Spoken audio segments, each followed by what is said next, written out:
নমস্কার, শুরু করছি আজকের সংবাদ।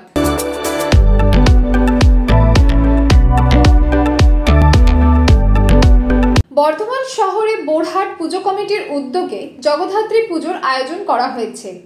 এই পুজোয় উপস্থিত ছিলেন বর্ধমান উন্নয়ন পর্ষদের চেয়ারম্যান উজ্জ্বল প্রামাণিক, ছিলেন স্থানীয় কাউন্সিলর ইন্তেখাব আলম, শাহাবুদ্দিন খান সহ অন্যান্য বিশিষ্টজনেরা। এই প্রসঙ্গে উজ্জ্বল প্রামাণিক বলেন, এই ধরনের পুজোর আয়োজন প্রতিটি এলাকায় একটি মিলন উৎসবের রূপ নেয়। আমাদের এই শহরে বিভিন্ন ধর্ম ও সম্প্রদায়ের মানুষ বসবাস করেন। তারা প্রত্যেকের ধর্মীয় অনুষ্ঠানে অংশগ্রহণ করেন। এর ফলে পরস্পরের মধ্যে একটা মেলবন্ধন তৈরি হয়, একটা মহামিলনের পরিবেশ গড়ে ওঠে। এটাই হলো এই দেশ তথা এই রাজ্যের সংস্কৃতি। এই সংস্কৃতিকে আমাদের রক্ষা করতে হবে।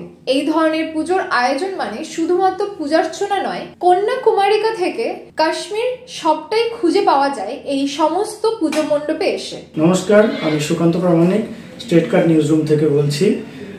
এবার থেকে আমরা একটা নতুন অনুষ্ঠান শুরু করছি আপনাদের জন্য, সঙ্গে ডাক্তারবাবু। অনুষ্ঠানটি আপনারা দেখতে পাবেন প্রত্যেক মঙ্গলবার। তবে সঙ্গে ডাক্তারবাবু থাকলেই হবে না, আপনাদেরকেও থাকতে হবে। আপনাদের জন্যই করা। এখানে আপনারা চিকিৎসা সংক্রান্ত বিভিন্ন বিষয়ে খুঁটিনাটি তথ্য জানতে পারবেন, যেগুলো হয়তো আপনাদেরকে কোনো না কোনোভাবে সাহায্য করলেও করতে পারে। যদি কোনোভাবে সাহায্য করে থাকে তাহলে সব থেকে আনন্দিত হব আমরা।